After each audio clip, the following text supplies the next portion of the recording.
I arrived home in really good spirits after an exciting training session, and my mood took an instant nosedive to see my devious cousin Caitlin holding my diary. Oh, wow. So your crush is Leo, the swimming club captain, huh? Give me it back. I wonder if the whole school knows yet. Don't worry, your devoted cousin is here to help.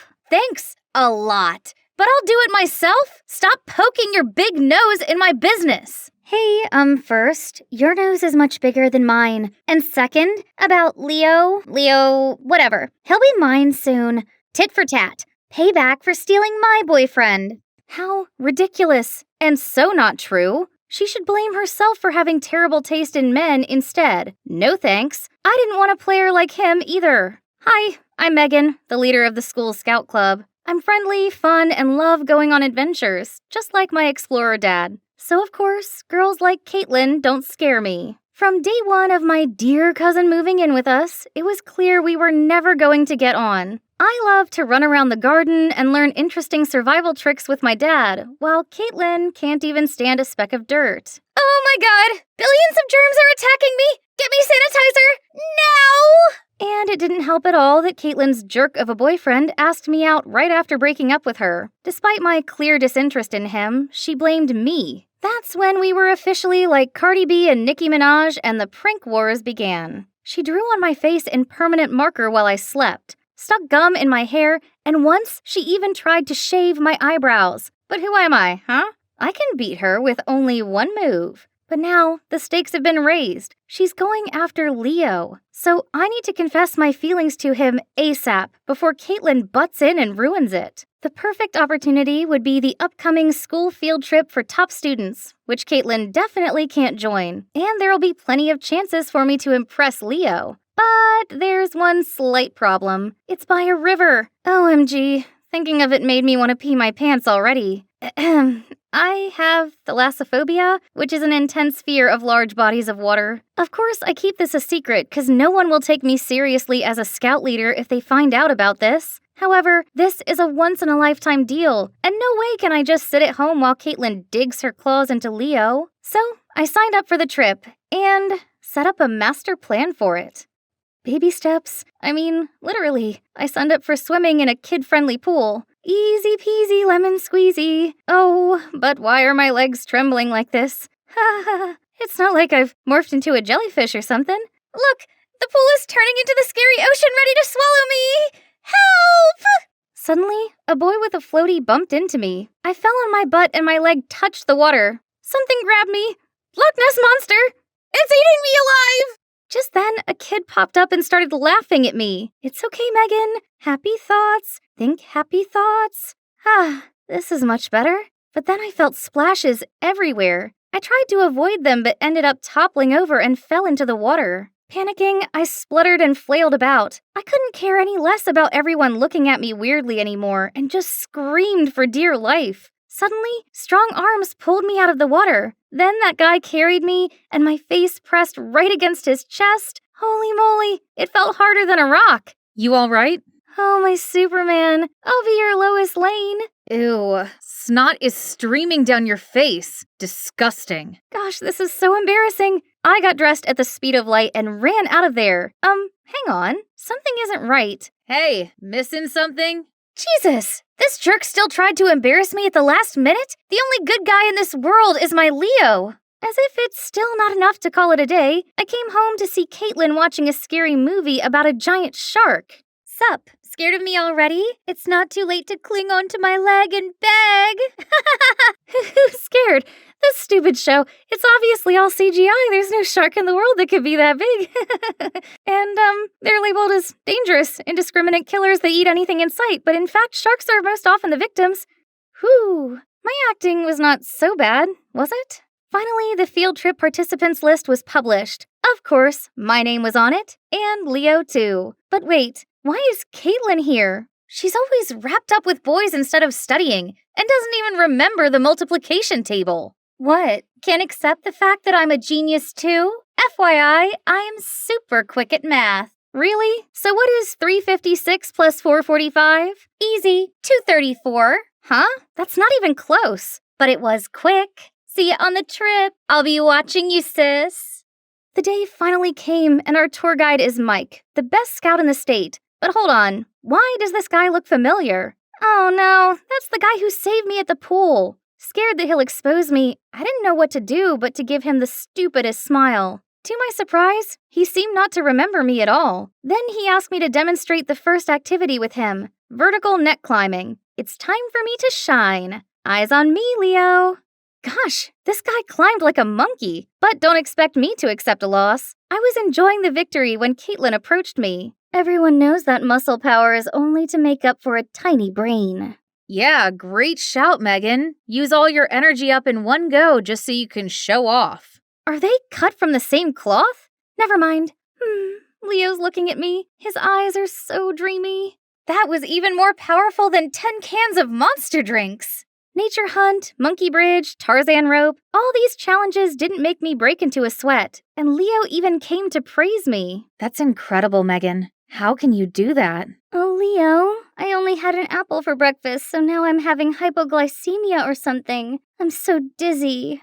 OMG! My dear cousin should really get an Oscar nomination for her fake act. I gave my sweetest smile and helped her. Just so when Leo wasn't looking, I tripped her up and she fell face first into a muddy puddle. Leo tried to wipe it off, but ended up turning her into a monkey. Then Mike walked past and said, Wow, this layer of makeup is a big improvement. His cattish tongue seemed not to leave anyone alone. In the afternoon, I took my free time to wander around and saw a pretty bird. I wonder what it is. That's a red-capped manakin, very popular in Central American forests. Wow, good knowledge. Thanks for telling me without being asked. They have a signature dance to impress their mates. Any idea? A moonwalk that rivals Michael Jackson's. Wait, what? Why did I laugh so hard? He might be funny, but he's still a jerk. The last activity of the day was using rocks to make fire, and I was paired with Leo. Thank you, universe. I squidged up close to him and offered him a mint. He happily took it, but then suddenly turned red and started choking. I leaped into action and hit him hard on his back, making the mint fly out. Leo immediately took my hand. My guardian angel, where have you been all my life? Anyway, would you like to join me for a walk later? I have something to tell you. Yes! Sure. Where do you want to go? The riverbank. Romantic, right? River? I'll die there. But so what? This is my chance. If I die, I'll die under the title of Leo's girlfriend. Totally worth it. I arrived to see Leo already waiting. His skin was glistening beneath the setting sunlight. He was like my very own Edward Cullen, but it didn't make me any less scared. Oh, you're here. You look pale. Are you sick? Oh, no. No, I'm fine. Great. Let's get on the boat to enjoy the view. I closed my eyes tightly and squeezed Leo's hand. Then Leo kept talking, but I couldn't hear anything until... Megan, I've admired you for so long. Will you be my girlfriend? I turned into the ripest tomato, but managed to blurt out, I'd love to. Gotcha! Gosh, why is Caitlin here? I was still in shock when Leo jumped out of the boat and high-fived Caitlin? Then they kissed? Surprise! Now you know how it feels to have your dream guy stolen away. No! Please, I can't stand it. The water is scaring me. Just enjoy the view, Megan. Where's that fierce girl gone? Your mom told me that you have thalassophobia, but I didn't expect it to be so real. Don't worry, I'll show this to the whole school so they'll come rescue you. Good luck, cousin. Leo and Caitlin walked off holding hands. I stayed as still as I could in the unsteady boat. The world was spinning around me, but I couldn't do anything but cry. Time went by like a decade had passed. Then I felt a pat on my shoulder. Mike stretched out his hand, then swooped me up in his arms and carried me to the lawn nearby. But how did you find me? I saw the video Caitlin just posted, then immediately went to look for you along the riverbank. Is that so? How embarrassing. He kept silent for a while, then said, You might not know this, but I used to be freaked out by heights. My acrophobia is better now, but still. No way! You nailed the climbing challenge earlier. If you want to overcome your fear, then you have to find a way to face it. Be courageous. Don't let it become a weakness for others to laugh at. Then he gave me the sweetest smile, and right at that moment, he looked kinda different to me, more attractive. That night, I shut myself away in my tent while the others gathered around the bonfire.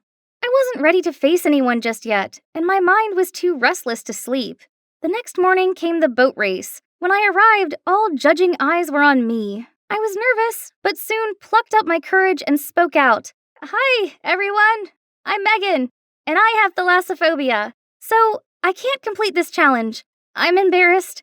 Not about my phobia, but about letting myself live in fear of it. I love being a scout leader with all my heart, so I'll try to beat this. Fear is not your enemy, it is your motivation. Then I walked off to cheering and clapping. Back at the tent, I saw Mike waiting for me. That's the spirit. You're really brave and have the qualities of a true adventurer. Even when you're not in the game, you've already won the special prize in my heart. Everything went smoothly after the field trip. Even Caitlin stopped bothering me. She must be busy being lovey-dovey with her new love. Until one day, I saw her arrive home sobbing. What happened? That jerk Leo, he cheated on me with 3 girls at the same time. Excuse me? Why is my life so miserable? I know I can never outsmart you or be as brave, as confident as you, but do I not deserve at least one nice thing? I didn't know Caitlin had this self-deprecating side. Suddenly, I felt sorry for her. She is my cousin after all. Don't cry. I'll help you teach him a lesson. Really? Megan, I'm sorry for letting my jealousy turn me into a monster. Are we good? The next day at school, we stepped into the hallway and heard a horrified scream. It was Leo with his locker full of cockroaches. He freaked out so much that his friend had to catch him before he fell over. Oh, Leo, I am just warming up. I gathered my classmates and showed them the extra special gift I'd prepared for him. Hello, everyone. This time on Name a Cockroach After Your Ex, we have here a gentleman named Leo Whittemore. Happy Valentine's Day, everyone! Everyone burst out laughing and Leo literally fainted. And now he's known as Leo the Roach. Actually, this was all Mike's idea, so we can both retaliate against Leo and donate to the Cry Me a Cockroach Wildlife Fund. And back to me. To make things right, I decided to go back to where I started. I realized nothing is impossible when you believe in yourself, and when you have a perfect companion to give you the gentle nudge you need.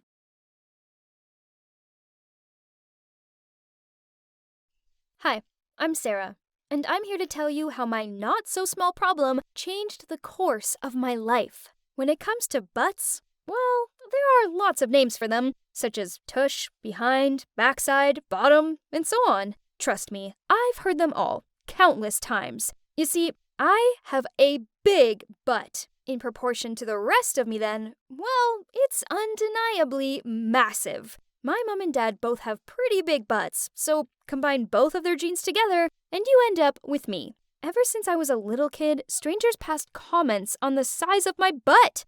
I remember being in a grocery store once, innocently looking in the candy aisle, when a woman came up to my mom and said, "Your baby, is she all right? Because her backside seems to be very big." Yeah, seriously, some people were that rude. And the older I got and the bigger my butt grew, then the worse their comments became. Teenage me, well, I had a hard time. At the time when I hit puberty, my butt became even more enormous, then boys didn't look at my face anymore. Instead, they only seemed to notice my butt. One boy was staring at it so hard that he walked straight into his locker and gave himself a concussion. Then there were the seats at school. I mean, why did they have to be so tiny? I'd rather stand up than try to fit in them. But no choice for me, I had to literally squeeze myself onto it, then do a wiggle routine to get out of it, and in fact, whenever I tried to sit down, someone always pointed and laughed at me. Talk about awkward. This popular girl called Mary always went out of her way to tease me. One day, I was wandering down the hallways when Mary stuck her foot out and tripped me over, and then said, "No one likes you, tushy face." I looked up at her, and that's when I realized I'd had enough. I must do something to stop this. As she triumphantly walked past me, my anger flared up, and for a moment, I lost control. I rushed in and pushed her. The next moment, she fell down the stairs and lay there unconscious. I stood stunned watching her. I hadn't noticed that we were standing near the stairs. Seeing that, her group of mean girls rushed in and started to hit me. I just couldn't do anything but lay on the ground and keep my head. Then, a voice piped up at the back of the crowd. "Leave her alone. It isn't her fault that she has a big bum." It was this girl called Anita. After that, we started hanging out more, both in school and out of it. Having Anita by my side made me feel stronger, and the mean comments about my butt size didn't bother me so much anymore. My life at school got a bit better. Then one day, this rich kid at school was holding a huge senior party at his family mansion. For the first time in a long time, I felt confident enough to go. I arrived at the party wearing my cutest dress. I saw Mary with her large gang of wannabes, but I knew there'd be lots of trouble if she saw me, so I chose to avoid her. Then I spotted Thomas, the most handsome, sweetest guy I knew. I'd pretty much had a crush on him since preschool, but I'd always been too self-conscious to tell him about it. "Go and talk to him." Anita gave me a gentle nudge forward. "Go on, before Mary gets to him first." My nerves took over, so I said to her, "But what if he isn't interested?" She rolled her eyes at me. "Not gonna happen. Now go." He seemed happy to see me, and we both hung out and drank a lot. Then we snuck off upstairs to the master room. We sat on the bed, and he looked at me, like, really looked at me, then said, "I really like you, Sarah, and I think you're the most beautiful girl in school."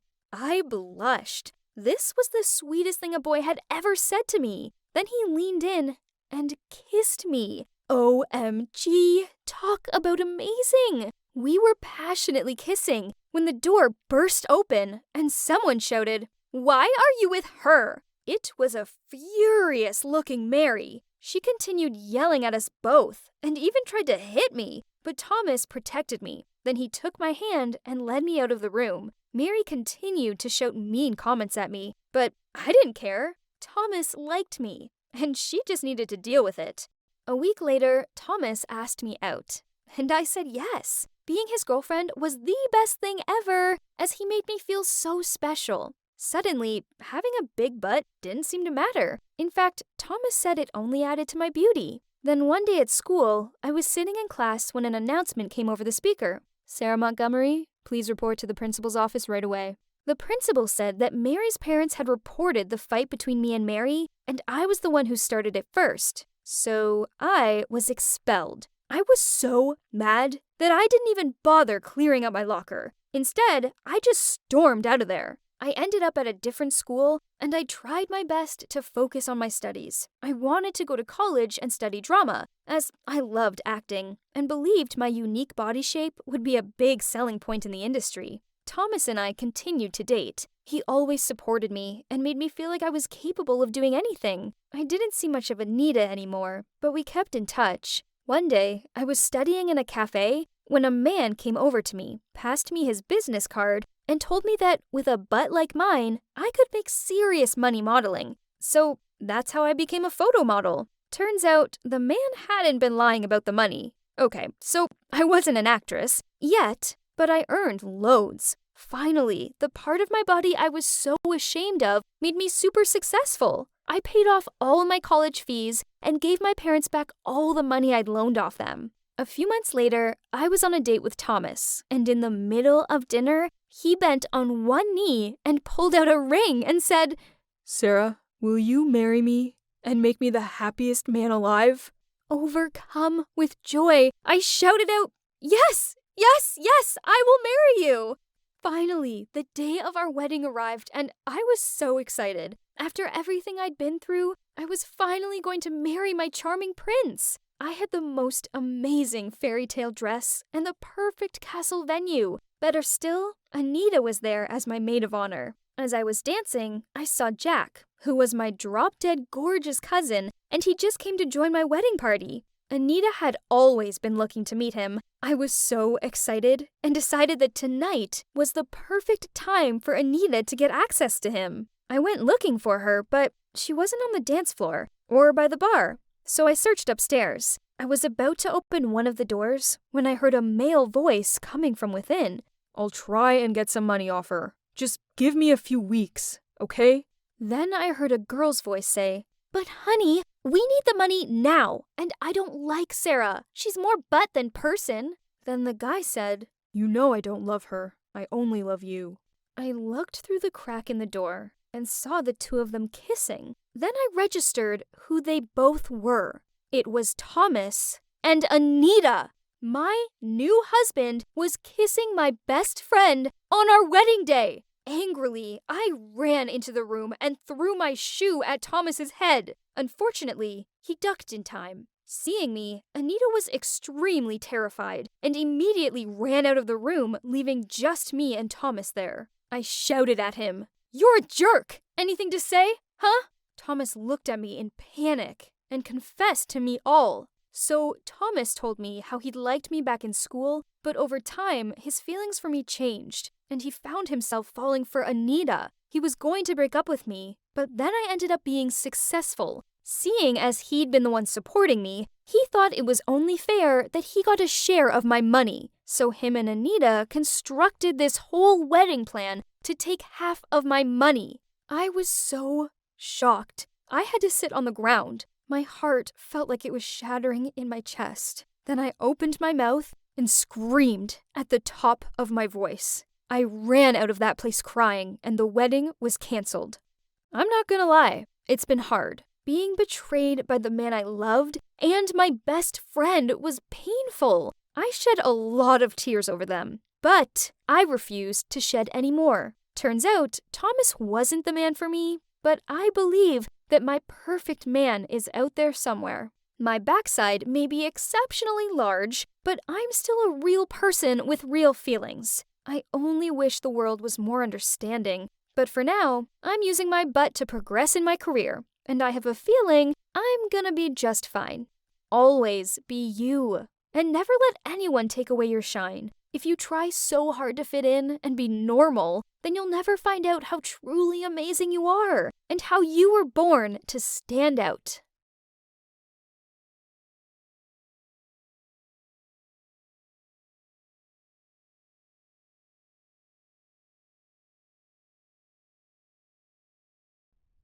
I walked into the cafeteria and gulped. The only free seat was next to Joanna, one of the weirdest girls in school. She was always sitting alone, and usually I'd avoid her because people said she didn't speak much and was totally shy. But somehow, I felt kinda sorry for her. I mean, how bad could it be? Well, famous last words. It was bad. I sat down with a smile, but she just glared at me and grunted, "Go on then. Throw me your worst insult." I was confused and said, "Oh, no, I just wanted to sit here and say hi. Are you okay?" Suddenly, Joanna started speaking at 1,000,000 miles per hour, telling me that of course she wasn't okay and that she had to see a therapist every day. Then she showed me all the pills she had to take and said she had crippling anxiety. I was shocked. Overwhelmed with TMI, I felt uncomfortable and thought of leaving, but then she grabbed my hand and said, "We're friends now, right? I've never had a friend in my life before. You're the first person I've really been able to open up to. Not even my parents know how hard it is for me." Whoa, I couldn't leave her now. I patted on her shoulder and told her I'd happily be her friend.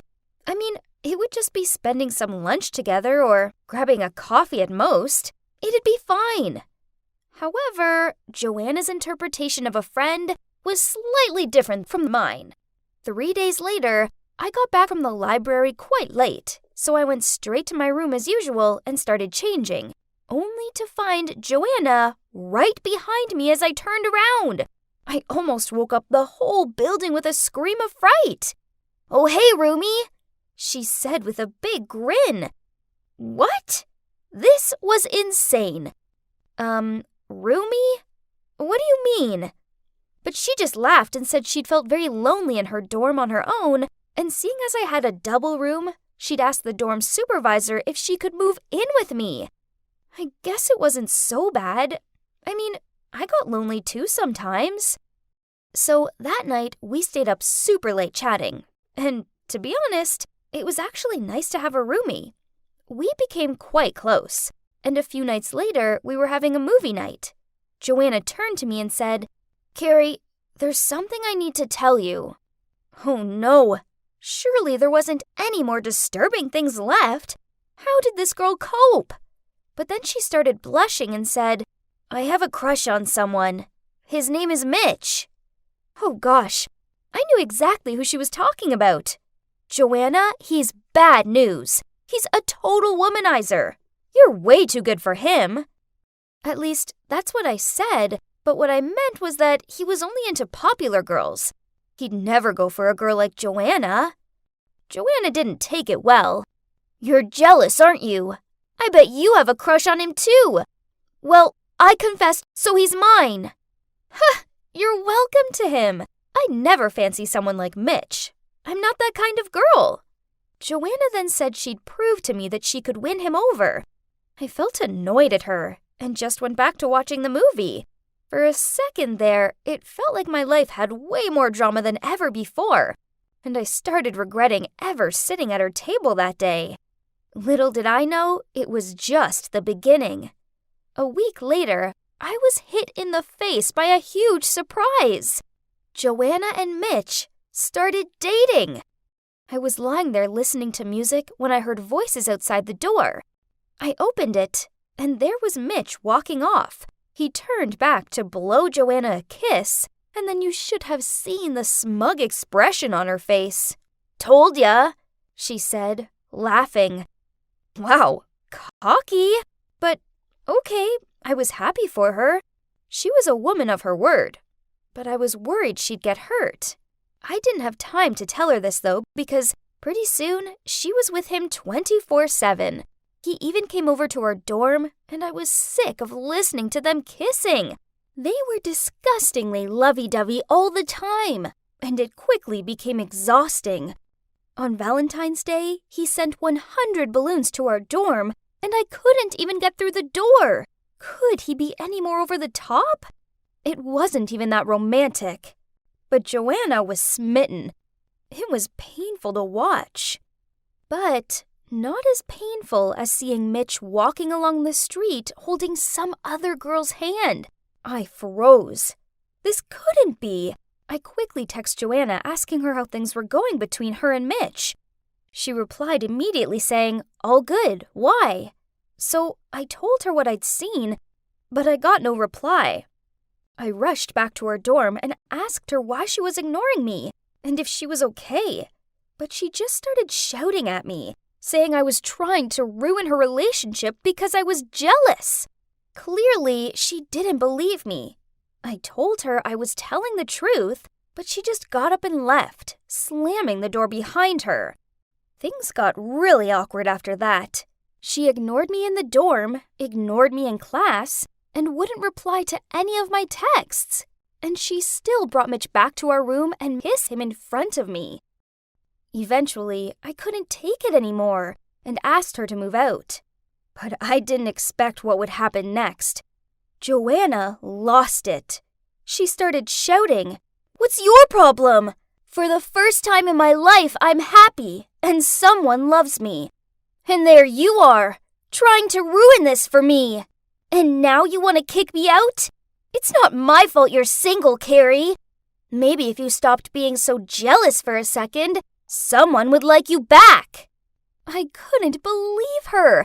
I wanted to scream. She was the worst. And the next morning, it got even worse. I was sitting with some friends before class started when suddenly Joanna walked in and burst into tears. People ran over to her and asked if she was okay, and that's when my blood ran cold.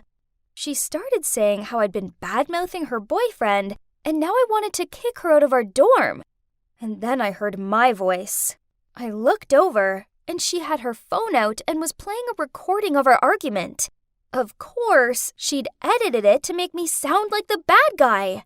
Even my friends looked shocked, and Joanna told them all how I was a two-faced, good-for-nothing kind of girl, and that I loved to gossip about everyone behind their backs. I tried to explain to everyone that Joanna was lying, and that she was just angry, but everyone looked at me in shock. It was like they believed her. I was stunned. The next day, I noticed Joanna showing my friends some photos on her phone. They were screenshots of texts from me, but she'd edited them to create a total monster out of me. One time, Joanna had messaged me laughing about how my friend Valerie had the worst hairstyle ever, and I joked that she must have cut it by herself. And there was the message where Joanna talked about how Mitch said his ex, Anna, who was also our class president, must have been flirting with the economics teacher to get good grades. And I said, has Anna sunk that low? Not only having an affair with a married man, but basically committing academic fraud? I don't think she would do that, though. But of course, Joanna had cropped out the last sentence, and she didn't show her parts in the conversation either. By that way, I looked like the worst friend ever. I tried to tell them what Joanna was doing, but they were too hurt to believe me. But that's not all. You see, Joanna had sent these messages to the whole school. For the rest of the day, people were coming up to me and telling me I was nothing but a mean girl. And then at lunch, I went to sit in my usual spot with my friends, and suddenly they all jumped up and left me there alone. I could hear everyone whispering about me. And then the most popular girl, Amy, came over to me and said I was a disappointment to this college, and I didn't even deserve to be here. I couldn't hold back my tears, so I rushed back to my dorm. But standing there with her arms folded, blocking the door, was the dorm supervisor. She said that she'd received reports about my behavior and that I had 1 week to move out of the dorm. I didn't understand. What had I done? Apparently, people had told her I wanted to get her fired. And then I remembered Joanna saying those exact words and asked me how she could report to the manager. So I'd sent her a text explaining how to report her. Oh my gosh, she'd even used that against me? This was too much. I went to find Joanna. I was furious. She was ruining my life. When I got to class, I planned to show everyone our full chat conversations, unedited. But I didn't get the chance because Joanna was sobbing hysterically, and everyone was comforting her. She was saying how living with me was torture, and that she had to take medication to deal with me. Enough! How dare you! I screamed. Why are you doing this to me? What did I ever do to you? Joanna, of course, started crying even louder, and everyone stared at me like they wanted to kill me. I walked out of there feeling completely empty. I'd lost my friends, my dorm, my reputation, and every last bit of dignity, all because of that snake. I still didn't know what I'd done wrong. The more I tried to understand it, the more everyone defended Joanna. It was useless. No one listened to me. Eventually, I ignored them all, moved out of the dorm, and acted like Joanna didn't exist. Fortunately, I made some new friends that loved and trusted me and never twisted my words. As for gossiping about me that everyone else still did, I learned to block it out. And then about 4 months later, I got an email from Joanna. I was shocked. She said, "Carrie, I'm sorry. You were right all along.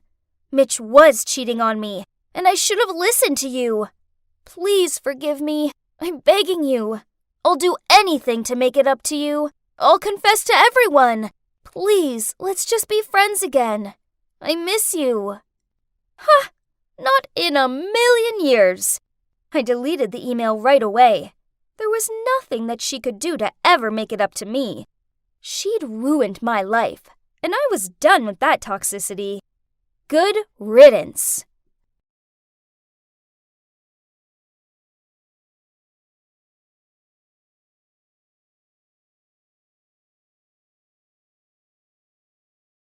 Being the awesome class president that I am means that it's my job to show this new transfer student, Willow, what's what around here. So, obviously this is the canteen. Heads up, don't eat the stew. Yuck. If you have any trouble finding something, just ask me. Well, I haven't seen you since middle school. What's up? Just still the same. Okay. Oh, you must be confused, but actually I already know Willow. You see, we went to the same middle school together, but to be honest, we never really talked to each other back then.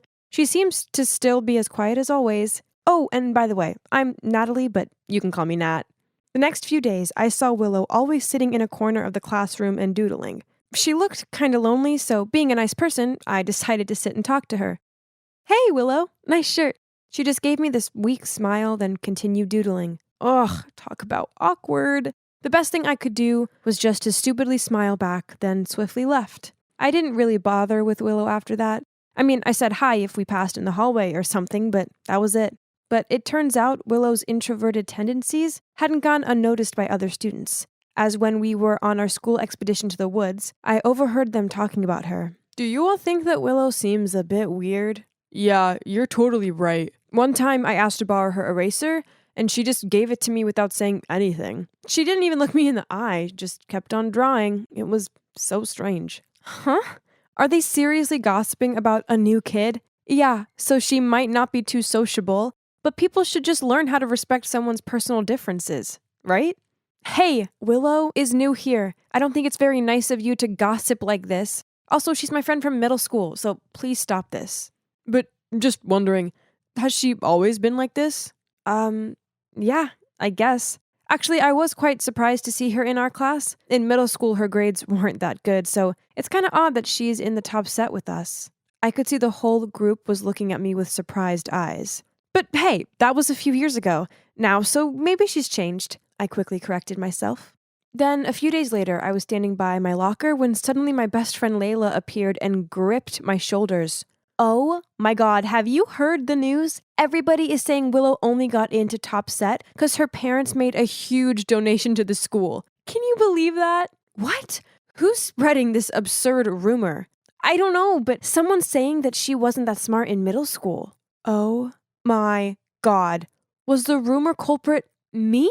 It was me. I did it at the expedition. Oh no, I didn't mean to. Oh, how could I let this happen? Then when I entered class, I noticed a sobbing Willow being comforted by some other students. I felt horrible, so I also went over to her and tried to cheer her up. Don't worry about it, Willow. Everyone knows this rumor is a lie. Why would anyone do such a thing? I mean, I just transferred here. Who would hate me so much to say something so mean? Oh man, I sure felt guilty. Oh, could things get any worse? Yeah, turns out they can. As after class, Miss Holmes suddenly asked me and Willow to stay behind. Oh no. Did she know I was the one who started the Willow rumor? I sat there sweating like a turkey at Thanksgiving, waiting for Miss Holmes to bust me. But then to my surprise, she said, "Nat, please, can you help me get to the bottom of this horrible rumor?" Phew, what a relief. But at the same time, I was freaking out. How was I supposed to catch the person responsible when I was the one who started the rumor?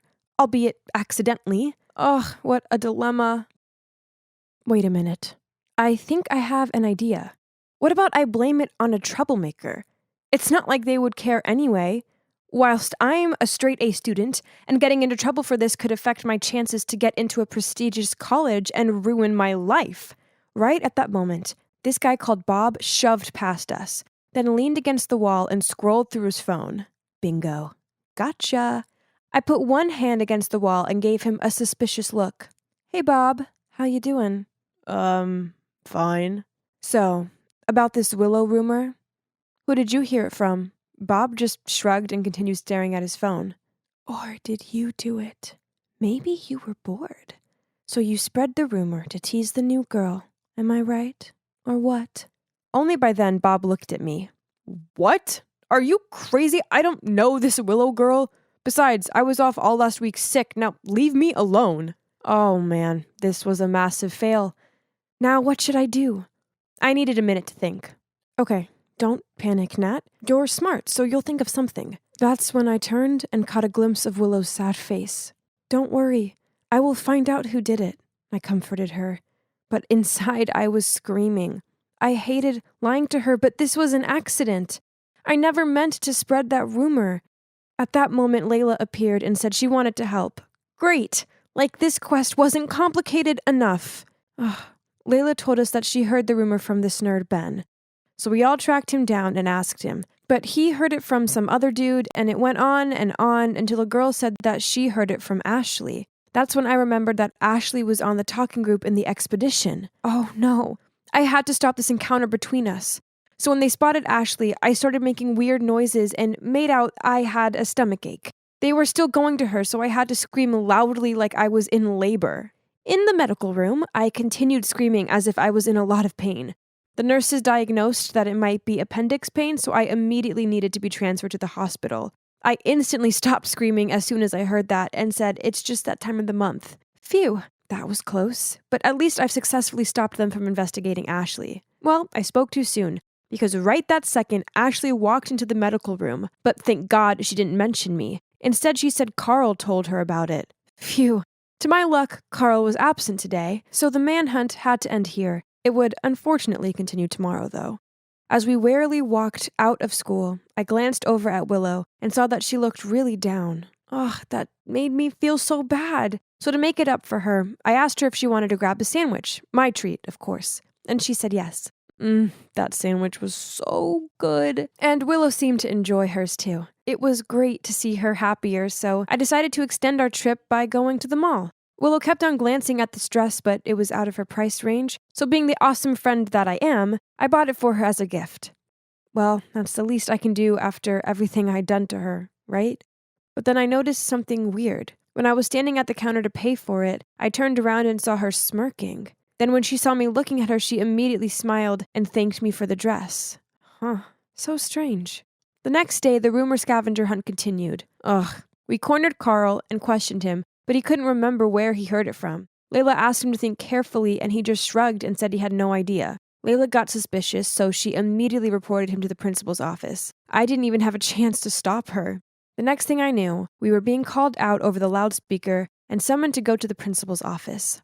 Then Carl confessed that yesterday he got an anonymous message via Facebook saying that they were willing to pay him if he agreed not to tell the name of the person who told him the rumor. He showed us his phone, but all the messages and the user account didn't exist anymore. That's right. I was the anonymous user who contacted Carl yesterday. Thank God I deleted the messages and the account on time. But things weren't that simple. The principal decided to suspend Carl for withholding information. Finally, my plan worked. But why wasn't I feeling happy about it? On the contrary, I felt bad. Really, really bad. Blaming someone for my mistake wasn't right. I couldn't do that to Carl. So I stood up and blurted out, "It was me all along. I started the rumor, but it was an accident." Well, and that's it. Cue a 2-week suspension. Now Willow is refusing to hear my apology, and everyone else thinks I'm some villain. Only Layla has stuck by my side and remained adamant there was more to the story. Then, a few days later, when I was trying to curb my boredom with potato chips and a Love is Blind marathon, Layla came by and told me the shocking news. There may be a chance that I wasn't the person who spread the rumor about Willow. The thing is, Layla continued asking around school and ended up with a girl named Rosa, who had a reputation for gossiping. Rosa told Layla that she was in the bathroom when suddenly a girl in the cabin next to her started telling her about the rumor. Rosa found it odd, so she bent down to see who it was, but the only thing she could see was a pair of pink Nike Air Force One. Then Layla asked me, "You know who always wears those, right?" I nodded. "But objectively, there could be other girls who own the same shoes, correct?" Fortunately, Rosa also noticed an important detail that will help us close the case. The right shoe has a tear mark. I checked our suspect's shoes, and they match. So we finally knew who really did it. We just needed a plan to trap them. The next day, we called Willow to meet us at a cafe and told her that we found the real culprit. But when Willow arrived, she immediately got mad and yelled at me. "Stop blaming it on somebody else. Maybe the person heard you when you were speaking about me during the expedition trip." As soon as Willow said that, Layla and I immediately looked at each other and grinned. "What's so funny?" "I never told you that I spread the rumor at the expedition. I didn't even tell the principal. I only confessed that I was the one who said it. That's all." Willow looked shocked. Then we told her about Rosa and how she saw Willow's shoes, so Willow couldn't deny it anymore. "Okay, it was me. I've never liked you, and you think you're so perfect. So at the expedition, when I overheard you talking about me like that, it made me so mad that I came up with the idea to spread the rumor about myself and then blame it on you. So you'd look like a horrible person and I'd get people's sympathy. A genius plan, right?" Oh my. Who would have thought that the victim herself was actually the one who did the crime? Layla got so mad that she immediately wanted to report Willow to the principal, but I stopped her. I realized that it was partly my fault too. If I hadn't told people anything about Willow, then this never would have happened. So, well, after that, Willow and I stopped talking to each other. Actually, if I see her in the hallway, I'll purposefully walk the other way. But anyway, thanks to this incident, I learned some valuable lessons. Never, ever gossip, as it's just not worth it. And also, choose your friends wisely. I'd only just arrived at school, yet I could tell something was up. Dude, what's with all the fuss? Did Carl do something crazy again? Look at this. Jeez, gross. Sorry, wrong direction. This way. Here you go, Miss Stewart, the new principal of our school. In front of me was a stern-looking woman who exuded a terrifying aura. Whew. Well, that was unexpected, as we all assumed that Mr. Smith would take the lead because he'd been serving as school vice principal for pretty much forever. Suddenly, everyone's phone vibrated. Why the stern face? She looks so angry at the world. Is she allergic to our skin? Every skirt is too short, LOL. No dance party this year? Unbelievable. Is she a principal or a jailer? Warning you guys, she knows our secret smoking place. Jeez, look at all those faces pinned to their mobile phones. The gossip mongers. Over the next few days, rumors about our new principal seemed to be everywhere. Info about her seemed more sought after than Imagine Dragons tickets. Also, from day one of the principal's arrival here, a series of bizarre stories began to circulate. One day I was walking into class and heard the most ridiculous story in the world. My school was haunted. Idiots. I quietly crept under the table, then suddenly poked my head up and shouted, "Boo!" which caused all my friends to jump in fear. Haha, losers. All that spook stuff is nonsense. You don't believe it, huh? Yet Stacy saw it. Oh no. Stacy? I didn't know they dragged my crush into all these silly gossip things. She's usually a smart girl. Not sure what had gotten into her. After that, Stacy lowered her voice and started talking passionately about her chance encounter with a silhouette that appeared in front of the principal's office. But worst of all, before she could get a closer look at it, it vanished. It was probably just the security guard. Nah, when I left, I still saw him dozing off in his room. He even checked the camera and saw Stacy just standing and saying hello, even though nobody was there. Creepy, right? Then the story went further, when someone claimed that the new principal was a witch and was bringing evil forces to the school. Oh my God, Stacy. I needed to pull her out of this mess of nonsense right now. But no matter what I said, she insisted. I saw it with my own eyes. What if she really is capable of dark magic? Oh, come on. We're not kids anymore, Stace. Evil forces, witches, demons, they aren't real. But it's you who might get in trouble when the principal starts investigating who's spreading the rumor. Josh, it's driving me crazy. I need to confirm what I saw. But I'm scared. Can you come with me, please? I hesitated for a moment, then nodded. Okay, back gate, 10 p.m. tonight. Let's just get it over with. Plus, it'd be a great chance to impress my crush, isn't it? That night, I arrived at our meeting point early and waited around. It was freezing, and not gonna lie, I got goosebumps. Okay, calm down, Josh. Ghosts were just tricks of the mind, and it's time to show my future girlfriend how tough I am. As I was deep in my thoughts, a hand suddenly touched my shoulder. Jesus, Stacy! Do you know what time it is? Oh, sorry, I'm a bit late. Did I scare you? Of course not. Let's get inside and end this obsession of yours. But how are we supposed to get in? Stacy pointed at a big hole in the school's fence that was hidden by a bush.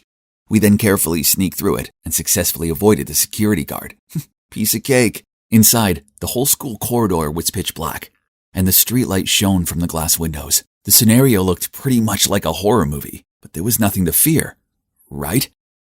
I used the flashlight to guide Stacy to the principal's office, when suddenly a loud screech sound made my heart want to stop. Stacy clung to me in fear. Relax, I think it's just the sound of the speakers crackling. Are you scared, Stace?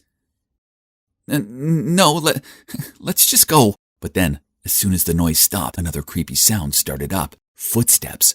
Had the security guard spotted the two of us already? I turned around and there was nothing but an empty space. Just like that, we continued walking, and they walked too. And when we stopped, they stopped. Then as soon as the footsteps began to rush towards us, I grabbed Stacy's hand and ran as fast as I could to the principal's office and slammed shut the door. Listen, Stacy, the footsteps were probably from the security guard. You see, clearly, we're the only ones here, so stop believing in these things, okay? I just finished talking when suddenly the door burst open and I could see a motionless figure standing there. That's him! Holy mother, I was so scared that I closed my eyes and grabbed onto Stacy. Then when I opened my eyes, the shadow was moving towards us. Terrified, I rushed to the door to escape and, bang, both me and the ghost fell. Mike, are you okay? Mike?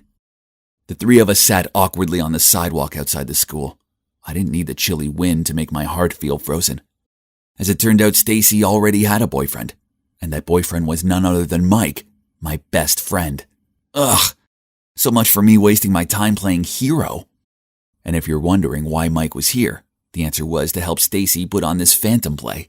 That's right. Both the crackling and the footstep sounds were all made by him. Hang on, why did she make up this ghost story thing? Even prepared a whole play for me and the others to acknowledge it? Stacy explained that it was only because the new principal was too harsh, creating strict rules and making it difficult for the students. Huh? But I don't think any of these rules affect her much. I mean, Stacy had always been a model student anyway. So why did she have to take it to this extent? I asked, but Stacy just ignored me and asked me to keep it a secret. In the following days, people kept questioning me on my late-night expedition. At first, I just kept quiet because I didn't want to get involved in annoying gossip and to be reminded of how my best friend turned out to be my love rival. However, rumors about the haunted school spread quickly and reached the press. Fear swallowed the school. A few students even transferred to another one because they were so scared. Although I wasn't a fan of the new principal's strict rules, what Stacy did had gone too far. One day, I was about to find her to figure this out when I saw her walking alone down the exit stairs. Stacy, I know you're the principal's daughter and the admin of the spooky group chat that has been on the rise recently. What? Stacy's the principal's daughter? Unbelievable. And wasn't that person Mr. Smith, the vice principal? Perhaps we're after one same thing. Don't you want your mom to work elsewhere too? Right? But your method doesn't seem to be working so well. So what do you suggest? There is an easier way, that is, hand me your mother's seal. I will take care of this. That's too dangerous. How can I trust you? Now that we're on the same boat, you probably don't want your mother to know what you've done behind your back, do you? As soon as Mr. Smith left, I immediately ran to Stacy. No, you can't do that. You don't even know him personally. Be careful.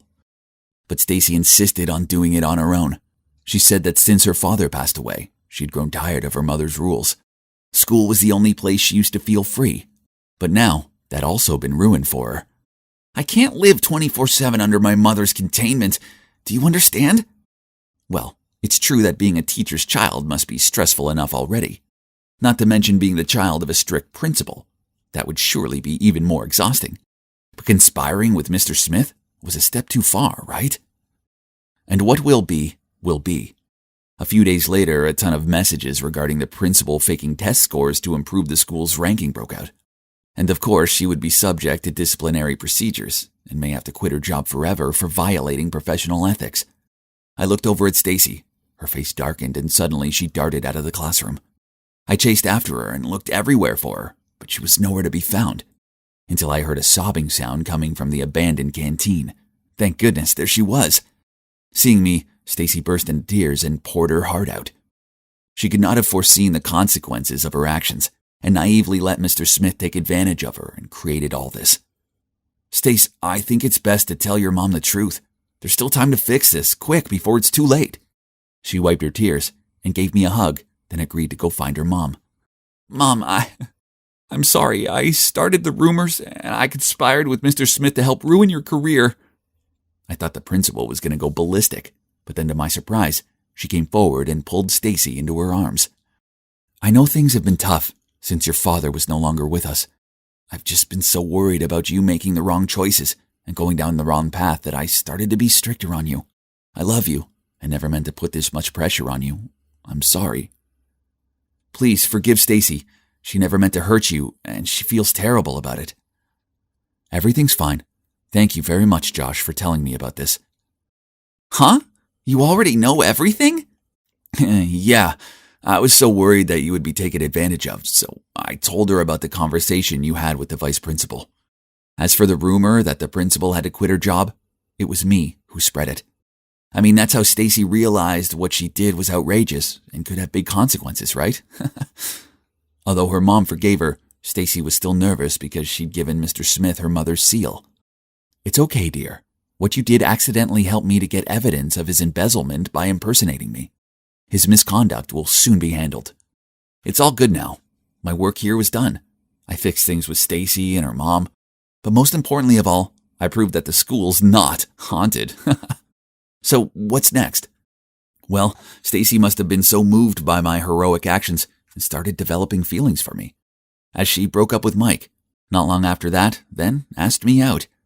But he's my best friend, and there's no way I'm making him sad over a girl, so I turned her down.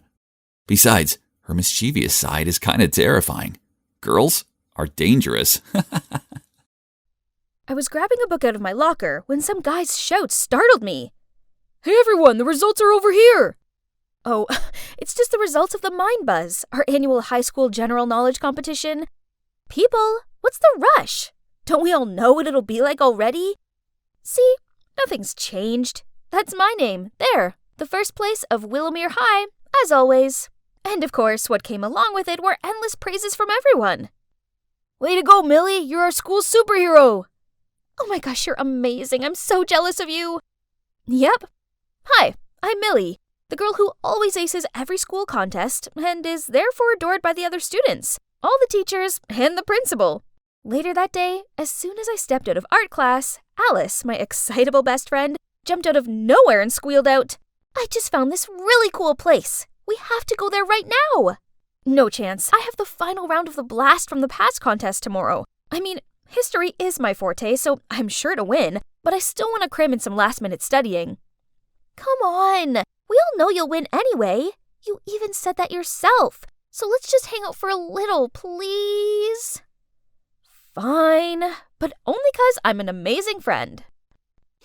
Okay. I have to admit, this place was actually kind of cool. It's an adorable cafe hidden at the end of a street corner. But wait a minute. What's up with that sticker on the window? Isn't that the Leafmore High School symbol? No way we're setting foot in that taboo place. I tried tugging on Alice's arm and gesturing for us to leave, but she stood her ground and replied, Come on, Millie. We have to try their croissants. All the food bloggers are talking about it. But this is Leafmore's territory. Look. So? It's not like anyone will recognize us. Before I could comprehend what was happening, she dragged me inside. Oh well, it seems like we've gone too far to draw back, so I may as well sample what this place has to offer. Why was our order taking so long? And what was with Alice? Ugh, how many selfies did one girl need to take? I was clenching my fists to stop myself from anxiously fidgeting when two boys walked towards our table. Hey, cutie. I've not seen you in here before. What grade are you in? Oh no. How should I answer this question? I quickly turned away, pretending to rummage through my bag to avoid his gaze. But they still didn't leave me alone, as the other guy said, Wait, this girl doesn't seem to be from our school. Are you? Oh snap! Did he recognize me? My skin turned clammy with nerves and I thought I was going to throw up. Then suddenly a voice rang out. Sorry I'm late. Have you been waiting long? Then he plonked himself down next to us. Seeing that, the two guys left. Phew! But who is this guy? Do we know him? Oh my god! Evan, it's you! Is that the new Calvin Klein cologne? It smells amazing on you. Huh? Evan? As in, Evan Summers? The top student in Leafmore, aka my biggest competition in tomorrow's contest? To Alice's excitement and my puzzled look, Evan just lightly smiled, then got up to leave. He's indeed a cold angel. What? All he was to me was arrogant. You're probably wondering what the deal between Willowmere and Leafmore is, right? They're the two biggest high schools in this town, but like the same poles of magnets, they repel each other. The two schools have been rivals since forever, competing with each other from academic achievements to collective activities. In competitions organized by the town, such as marathons, Halloween decorations, or even cooking contests. And of course, the students from both schools despise each other so much that we have boundaries in town. For example, this cafe is only for Leafmore students, while only Willowmere students are allowed in that bookstore. Breaking these rules could lead to outright carnage. The schools take this super seriously. Hence, there's even a rule saying we can't interact with each other. And dating is a real no-no. You see, as the top student in Willowmere, I can't let anyone find out I've stepped foot in Leafmore territory, as if they do, my life won't be worth living. And also, because of my #1 position, I have a responsibility to help my school win as many prizes as possible. And this history contest is no exception. I anxiously waited for the host to announce the results. And the last 20 points go to Leafmore High School, which makes them the winners of today's contest. From the other side of the hall, the Leafmore students erupted into applause, and they all charged at Evan and hugged him. Seeing the arrogant Evan with a triumphant face made me even more upset. Congratulations, you were amazing! Alice, we lost. Only by 5 points. Second place is still good, but it was me who was defeated by that Evan. Poor Alice is still trying to keep her shy smile at me. I didn't want to take it out on her either, so I quickly left. The next day I was walking along the school corridor, minding my own business, when I passed a group of students gossiping about me. Poof, she defo lost the quiz on purpose. Yeah, her question was so easy. Everyone knows that the first US dollar was printed in 1862. Why were they saying such mean things about me? I tried my best to ignore their jibes and distract myself with my phone. But what is this?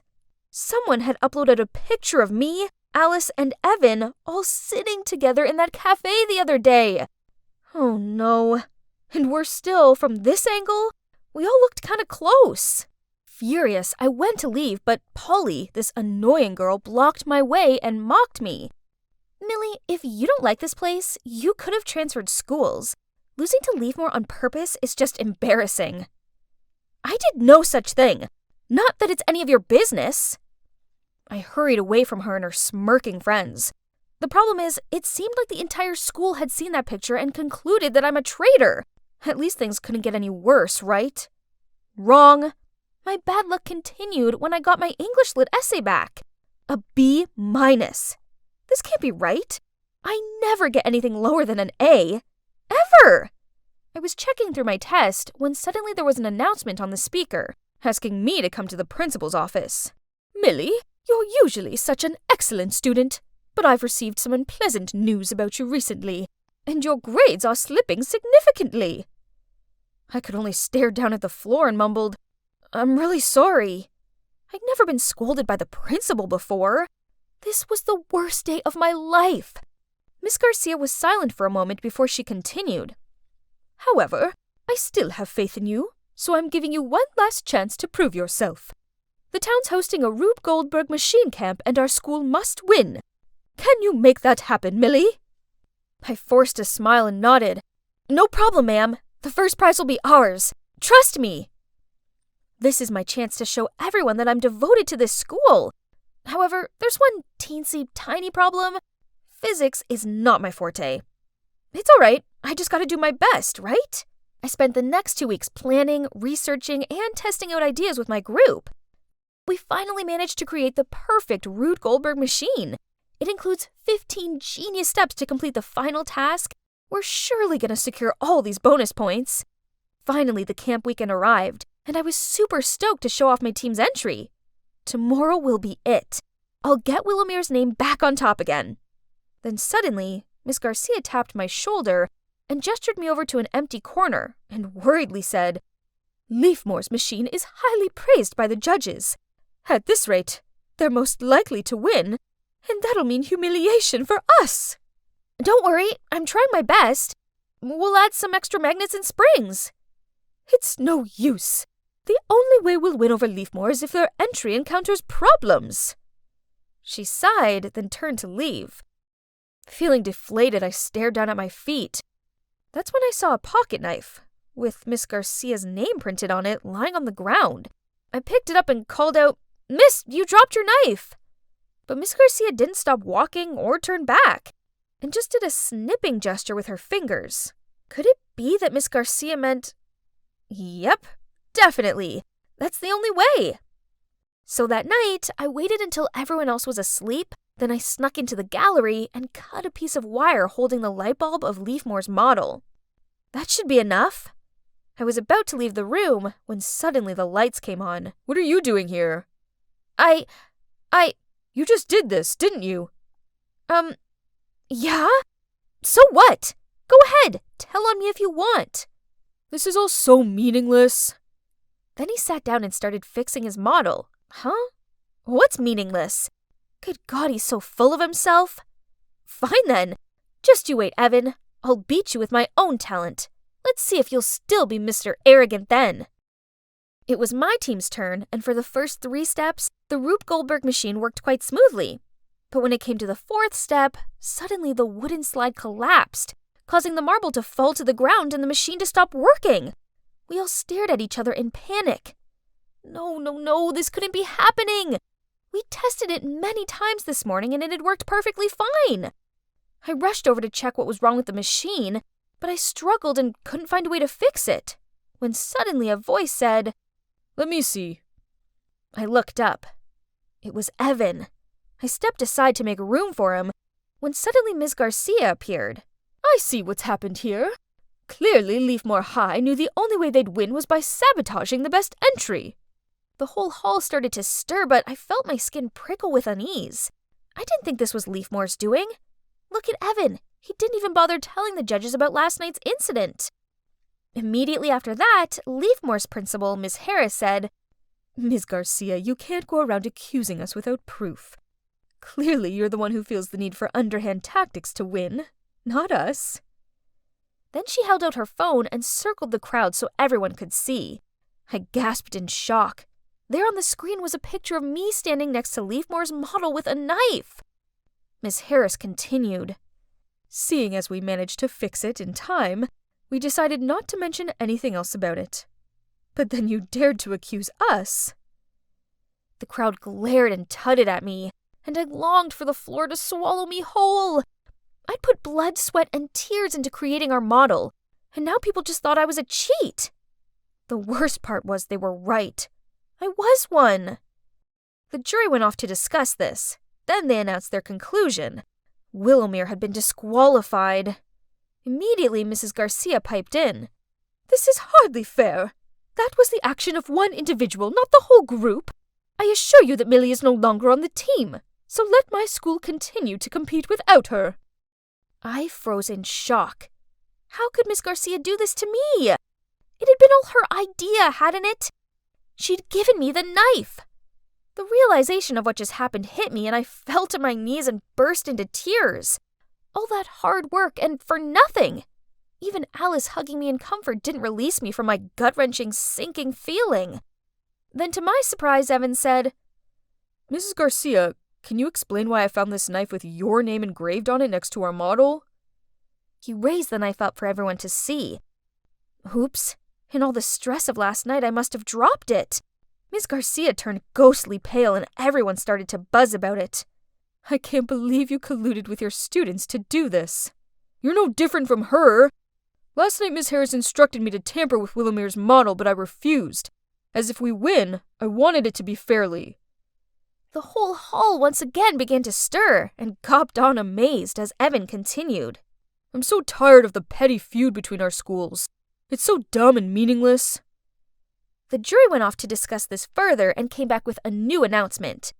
Both schools were disqualified. It's shameful. But, well, it's for the best. We really don't deserve to be here. Oh boy, that sure was eventful. The scandal between the two schools was hot gossip in the town for days. They even brought it up at the monthly town meeting. That's when the truth came out that Ms. Garcia and Miss Harris had history. They were in the same year at school and were fiercely competitive against each other.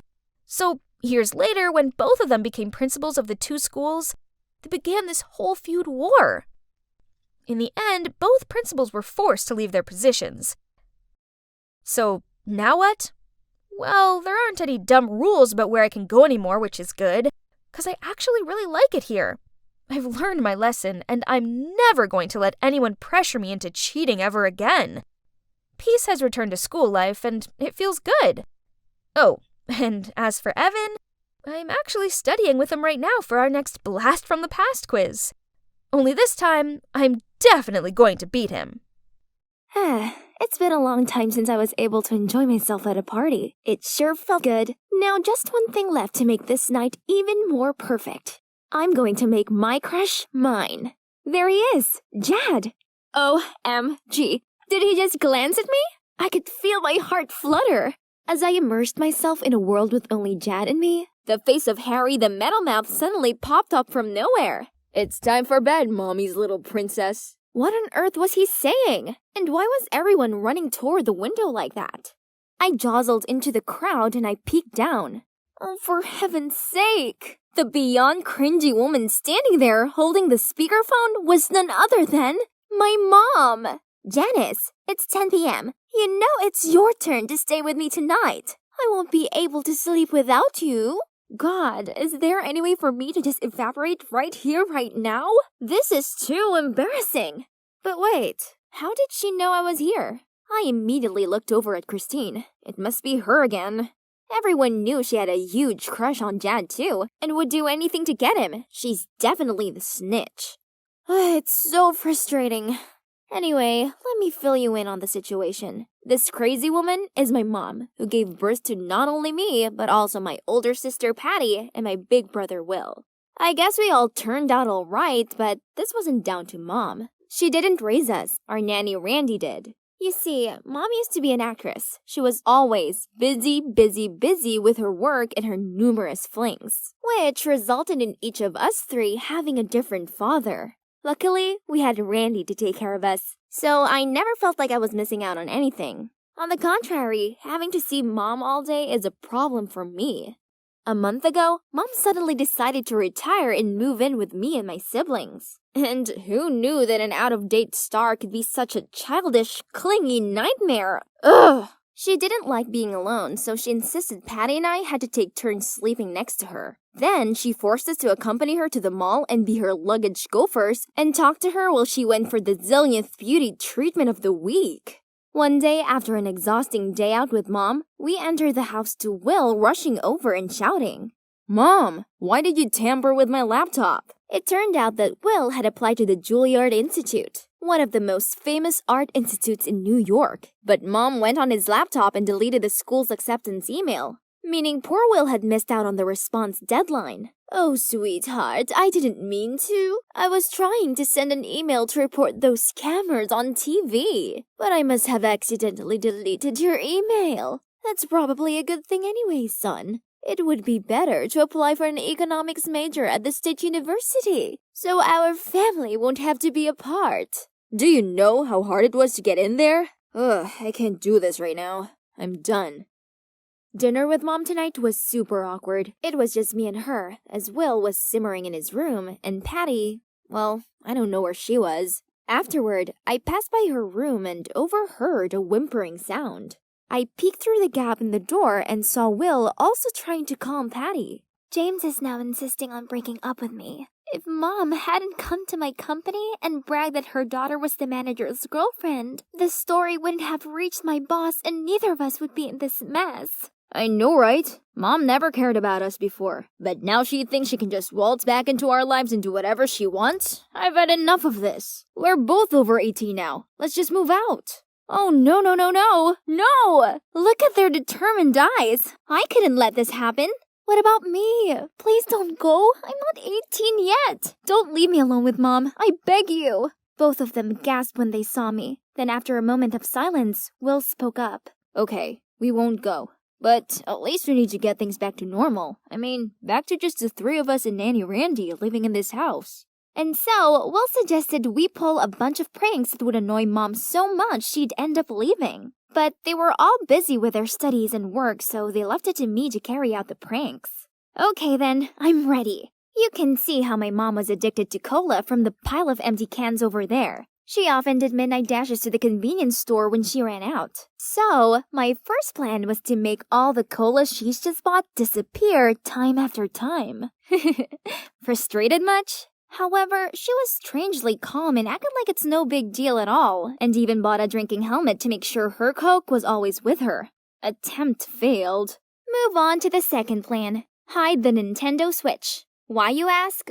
Every night, Mom made us play on that thing with her, and honestly speaking, she was the worst player ever, but she wouldn't accept it, and kept making us play those boring games with her until she won. Now, no Switch, no troubles, right? Wrong! As having nothing to do, she came up with much more dumb things to ask us to do with her. From teaching her to cook, gardening, and even doing yoga with her. Having Mom around is like caring for a toddler. She needs constant care and attention. It's tiring. I can't bear it anymore. You clearly didn't carry out the tricks properly. You're making the situation even worse, don't you see? Looks like we'll have to get the job done ourselves. Oh yeah? Fine. You guys do better then. And so they carried on by using Mom's ultimate fear of spiders. She's terrified of them. Even the teeny tiny ones were enough to cause her to climb onto a chair in fright until one of us removed it. So, Patty asked me to buy fake spiders online. Then she hid them all over our house. But this time, without panicking, she even picked it up and tossed it in our direction, which freaked us out instead. So, Will decided it was his turn to take some action. He planned that one evening I would distract Randy, and in the meantime, Will would throw a feast at home, then swiftly drag all his friends out, leaving a huge mess for Mom. Despite never lifting a finger on cleaning, Mom is actually a clean person, so it would definitely drive her crazy. But nope, once again, it didn't go as planned when Will and Patty came home to find Randy there, helping Mom clean up the whole mess. Of course, I was the one who got the blame. Again. Janice, you told us you were able to get Randy away from the house for a day, didn't you? I did ask her to take me to Dad's, but midway there, she realized she forgot her phone and insisted on going back. Oh, stop with all the excuses. You're so useless and always do things by halves. The spider trick must have also failed because you bought some cheap ones that looked too obviously fake. Yeah, perhaps you've been bought off by Mom, aren't you? Spill it! Ugh! Are they seriously accusing me of betrayal right now? Enough! If you're that good, then do it all yourself. I stormed off without any extra words to them. The next morning, while watching Netflix, I heard Patty and Will arguing. It turned out Patty let her boyfriend use her car and he forgot to come pick her up to work. So she's trying to borrow Will's bike so she wouldn't be late for a meeting. But Will wouldn't let her because he had an important dance workshop to attend. Don't your dumb class just always repeat the same wriggle moves? Take the bus instead. You won't die if you're a little late. It's not my fault your gold-digging boyfriend forgot to pick you up in your own freaking car. You should have broken up with a jerk like him ages ago. They continued quarreling for a while until I saw Will launch his way down from upstairs shouting. Fine, just take it. Has anyone ever been able to stop you from anything, bossy Patty? And he headed straight outside to his bike, then came back after a bit, probably to get some air to calm down. Ugh, would these two give it a rest? How are we meant to figure out a way to win against Mom when they couldn't even go a day without bickering? Right then, Mom walked in and told me she was going to bake the cake Patty had shown her how to do yesterday. Oops, but I forgot to buy eggs. I wonder if Will needs to use the bike today. I'll borrow it just for a bit. Ha! Great! If Mom took the bike, then both of my annoying siblings would have to stop squabbling about it, right? Yes, Mom, take it. Will said he was gonna take the bus today. It'll be faster to cycle to the grocery store anyway. Then Mom hopped on the bike and shakily rode off. After a while, Will and Patty went out to the yard, and of course, the bike was no longer there. After I told them that Mom had already taken the bike, Will stopped dead. Because the truth was that he had purposely broken the brake so that Patty wouldn't take it. Patty tried calling Mom, but she didn't pick up. Then came a call from Randy. She told us that Mom had crashed the bike and had been hospitalized. Oh no. We rushed there immediately, and fortunately, apart from a ligament sprain, she's fine. It could have been much worse, but that meant she had to wear a bandage for a whole month to stabilize her leg. This was all our fault, so now we had no choice but to whimper to Mom's every demand. Mom insisted I spoon-feed her all of her meals. When I mentioned that there was nothing wrong with her hands, she told me that the trauma to her leg had affected her entire body. She made Patty light loads of candles, play soothing melodies, and rearrange her bedroom furniture so she had a relaxing space to heal. And she got Will to download her old movies for her and feed her popcorn while she watched them on repeat. Of course, we were really worried about her and hoped she'd recover as soon as possible, but honestly, her ridiculous demands were going too far. Then, one day, she insisted we go to a picnic, as sitting inside all day was making her depressed. So, we did exactly just that. Then, while we were walking on a slope, I dropped my bag and bent down to pick it up. Oops, I forgot to lock the wheelchair's wheels. I gasped as I saw Mom whiz down the hill. But immediately, she hopped out of the chair and landed on her feet perfectly fine. Will and Patty stared in confusion at Mom's cascade-like performance. What about me? Nah, I'm not surprised at all, cause I was the one who set this whole thing up to expose Mom. Nanny Randy has told me everything. I know she has been helping you dodging our tricks, as well as carrying out that fake bike accident. Please, why do you have to make life so difficult for us? You never even cared about us, did you? As soon as I finished, Mom burst into tears. Then she began to pour her heart out. As it turned out, after her career finished, all the fortune, glory, friends, colleagues, and even men who once said that they'd love her for the rest of their lives, turned their backs on her. She was extremely lonely and needed us, her children, more than ever. Now, I only have 3 of you. In the past, I didn't fulfill my responsibilities as a mother, and I know I let you all down. But now I realize my mistakes. I only did what I did because I wanted to draw you back close to me. Please, forgive me. Give her a chance, kids. Although your mother's actions were somewhat misjudged, she only did them because she genuinely cares about you. Janice, she worried your partying was causing you to neglect your studies. Well, she didn't want your dancing dreams leading to showbiz nightmares like hers. And Patty, trust your mom, she was right this time. Turns out, Mom once caught James, the manager, aka Patty's boyfriend, secretly dating the receptionist. So she intentionally made a fuss at Patty's office to deter the third wheel. However, what came after didn't go as she expected and led to such a mess. But now, mission complete. We came here to catch Patty's cheating boyfriend red-handed. Or should I say, her ex-boyfriend. And of course, we made sure he paid for a worthy price for his actions. Justice has been served. Now, to relax. Patty and Mom are getting along much better now. They even look more like an endearing couple of sisters than mother and daughter. Will's taking Mom to one of his contemporary dance shows, so she can see how important it is to him. And me? I may be the youngest in the family, but while Will's away, it's my job to make sure Mom has someone to lean on. And I'm glad to take on this role. Maybe having my mom around isn't actually bad after all. I'm still waiting for the day my mom says, "It's all fake. We're millionaires. This was just to teach you to be humble." But I know that'll never happen. And I'm still humble. But humble as in humble background.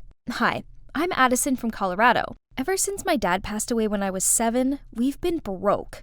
And Mom got irked whenever I asked her for money. So going to this kind of expensive summer camp seems pretty far-fetched to me. Suddenly, somebody snatched the flyer out of my hands. It's Katie and Candace, the resident mean girls. Girls, are you ready for the trip yet? New hair, new nails, new clothes, all checked. What about you, Addie the baddie? Oops, sorry. We forgot that a poor loser like you could never afford to join in. I forced back tears as they burst out laughing, then left. Addison, are you okay? Don't listen to them. I can help. Stay away from me, Layla. Rich kids like you would never understand. I flicked her hand away and ran off. Let's see. Mom's getting ready for her night shift and didn't seem in such a bad mood. Maybe now is my chance to drop the question. Mom, I need some money for the school camp. It's the last chance to... We can barely afford the rent this month. Do you know that? Find a way to make money yourself instead of begging me, will you? At this age, and you're still so unthoughtful. Unthoughtful? Have you ever been thoughtful of me? I hate how freaking poor our family is. And more than anything else, I hate you. I ran straight to my room, packed a backpack, and quickly left the house. It's already 2 a.m., and this snowstorm is only getting worse. I ignored dozens of calls from Mom. There was no way I'd return to that house, ever. Oh, it's freezing. I rummaged through my backpack for my mittens when... Oh, Alice in Wonderland, my favorite book. The most beautiful moments in my life suddenly came rushing back to me. It was when my dad read me bedtime stories every night. I'd never forgotten his gentle eyes and warm voice. As I turned the pages in hopes of distracting myself from this storm, my phone notified another call from Mom. I have to tell her not to bother me anymore. Hang on, hospital? My mom had an accident at work? I quickly got on my bike to go there, but the barreling storm threw piles of snow against me. I couldn't see anything. Ah! Is it morning already? Contrary to yesterday's blizzard, everything looks as fresh as spring now. But where am I? Suddenly a giant acorn fell and broke in half, in which there was a piece of paper. Welcome to Wonderland? Am I dreaming? Wake up, Addison! Mom needs you! Stop wasting time daydreaming like this! Just then there was a shrill scream. Intruder! Restrain her! Suddenly, two strange men in uniform grabbed my arms, forced me over to a tiny rose arch, and made me go through it. I peered around feeling awestruck. I was in a huge greenhouse, and a well-dressed man was waiting for me. Hello? I'm Edward, the King of Wonderland. Welcome to my kingdom. Dad? Is that Dad? He looks so similar to my dad that I almost blurted it out. He welcomed me warmly with a table of lavish food. I hadn't eaten since last night, so I couldn't help but dig right in. Only when the clock chimed, I became aware of reality. Mom! I needed to get to her. I immediately asked King Edward for the exit. This land is beautiful, but a monster rules its gate. I don't know how you got here, but if you want to leave, you'll have to bring that monster 3 valuable items. 3 items? I asked. Yes. Let's see what that is. Then Sir Edward approached the glass door and spoke out loud. Mirror, mirror on the wall, who is the most handsome of them all? Your Highness, you are the most handsome, the most elegant. We wish to be as perfect as you are. Yeah. If I was you, I'd wanna be me too. Now tell me, in order for Addison to leave here, what are the required items? To escape this land, she must acquire 1 fair lock of Rapunzel's hair, the scarf of Red Riding Hood, and Aladdin's magic lamp. Complete this quest before the clock strikes midnight, or be stuck in this world for an eternity. What? Are you serious? Where am I meant to find those things? Don't worry, I'll send Arthur, my close bodyguard, to accompany you. Just then, a tall, handsome guy about my age appeared.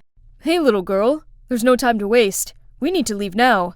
Then he threw me a set of clothes and told me to change. After that, we went through the same gate as before, only this time it no longer led to a red rose garden, but an underground sewer system. Ew, what are we doing down here? It stinks! Arthur didn't say a word and quickly found a staircase leading above ground. I immediately followed him, and there was a busy street right in front of me. I noticed that everyone was looking at something. It was long, blonde hair falling from a skyscraper's penthouse. Huh? Rapunzel lives in the Empire State Building? Ridiculous! We quickly walked over there, but it was guarded very strictly. How can we get in? That's why I told you to wear this. So we easily blended in with the maids and waiters and entered the tower. Wow, I've never set foot in such a luxurious house. Who are you? Startled, I turned around to see Rapunzel in the Grimm's fairy tales, standing right in front of me. But wait, why does this girl look familiar? Layla, is that you? Oh, goodness. I knew you were rich, but I didn't expect you to live in such a beautiful house. You know me? I excitedly showed her our class photos. Layla seemed very interested in them, but she couldn't recall anything and kept asking me to tell her more stories about school. When I was rambling about our friends to her, Arthur turned to me and whispered, "You need to carry on the task now." Oh, it's been 2 hours already. I chose my words carefully to ask her for a lock of hair, and of course, she said yes. But when we were about to leave, she clung on to me. Please stay here with me. Clothes, shoes, anything here you want, I can give it to you. This one? This one also. All of this luxury stuff will all be mine? Yes, of course! Wake up. Have you forgotten what we came here for? Are you willing to give up on seeing your mother ever again for this? I'm sorry, Layla, but I really have to go. My mom's in danger. Then please take me with you. I can't stay in this hideous house anymore. Come on, you have everything on Earth here. It's like heaven. No, it's hell. All this stuff is just meaningless. What I need is freedom, school, friends, and being able to do what I want.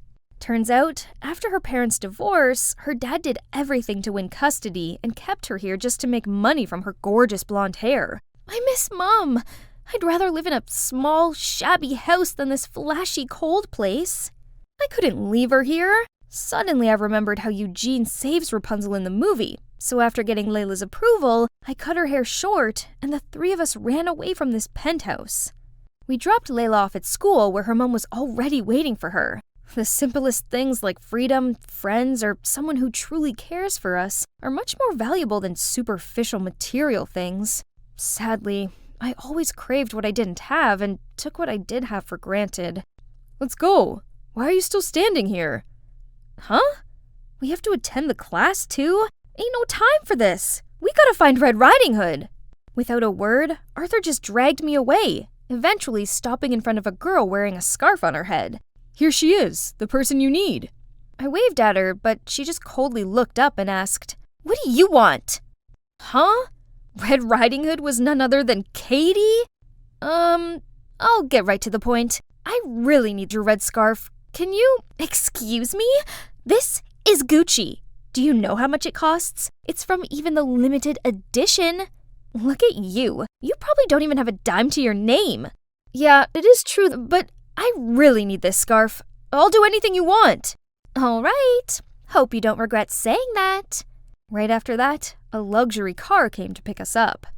We stopped at an apple farm, which was familiar to me as it was where my mom worked. Well, I want to bake an apple pie for my mom, so pick me a box of apples. Remember, you have to do it alone. Your friend's out. My mom can even pick an average of 12 boxes a day, so one box was just a piece of cake. But who knows, her one box was actually a container of 1,000 pounds of apples. Did she want to bake for the whole town? Oh, I'm exhausted. Who on earth could pick apples under this scorching heat for hours? My head started spinning. Losing balance, I fell off the ladder. Luckily, Arthur caught me just in time. Still, your mom does this every day. Can you imagine how hard she works to earn food for the family? Maybe that's why my mom is always tired and cranky. Suddenly, I missed her so much. I finally harvested enough apples and brought them in to exchange for the scarf. But Katie still made me choose the 10 most perfect apples out of them. No matter which ones I chose, she gave a dissatisfied scowl. This apple is not okay. Neither is this one. It has a 2-centimeter scratch. You're too much. It's all the same. No way. Everything for my mom must be the best. She's sick and I need a perfect pie for her. Then Katie told me that when her mom was pregnant, she found out she was sick.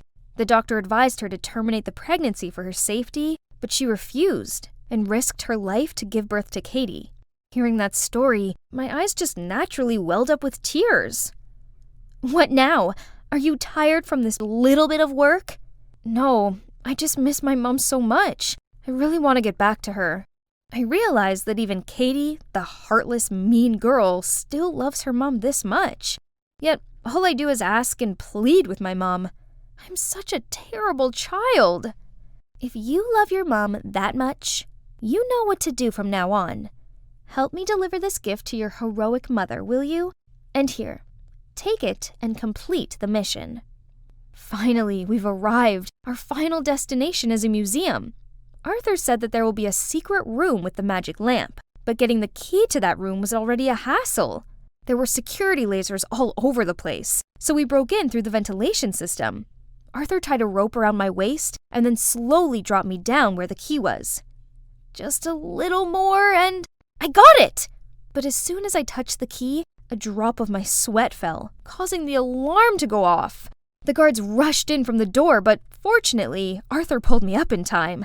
We got out of the ventilation system, but this place was like a maze. Then Arthur pulled me to hide behind a wall. Little by little, his face was getting closer and closer to mine, and my heart was pounding like crazy. Suddenly, the whole wall behind me moved. Turns out there was a secret staircase leading down to the basement, and it took us no time to find the room. Huh? Where's the magic lamp? Arthur approached the only object in the room. It's a projector. He turned it on, then on the white wall appeared the image of my mum, being tired after a long day of work. But when she got home, she still came to check if I was sleeping well. The image of her waking up early to make me my favorite breakfast. Above all, she totally knows about the camping trip and is trying to work overtime so I could join it. Time is running out. You should hurry to go back and hand in these items. I tried to regain my composure, quickly wiped away the tears, and left with Arthur.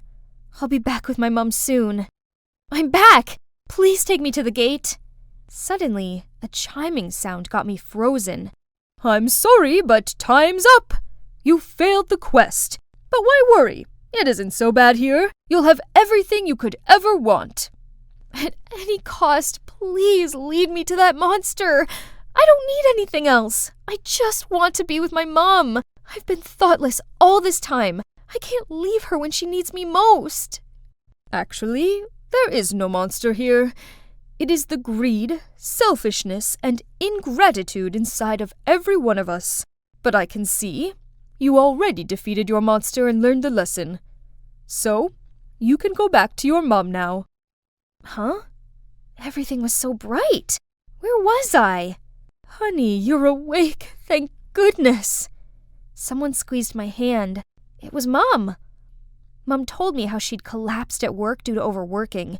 Then she found out I'd fallen off my bike in the snowstorm and knocked myself unconscious. Here you go, sweetie. My mom placed some money in my hand. Now you can go on the camping trip. I'm so sorry for upsetting you, and I promise I will work extra hard so you don't have to go without.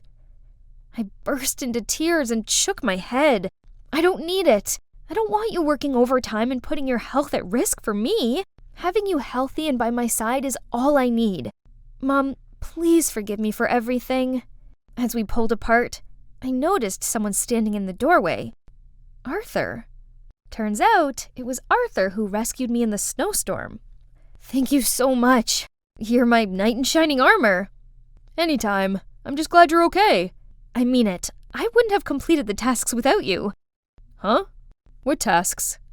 Looking into his dreamy eyes, I honestly felt like he'd been sent by my dad to help me learn from my mistakes and be grateful for what I had. Never mind. I'm just glad you're here.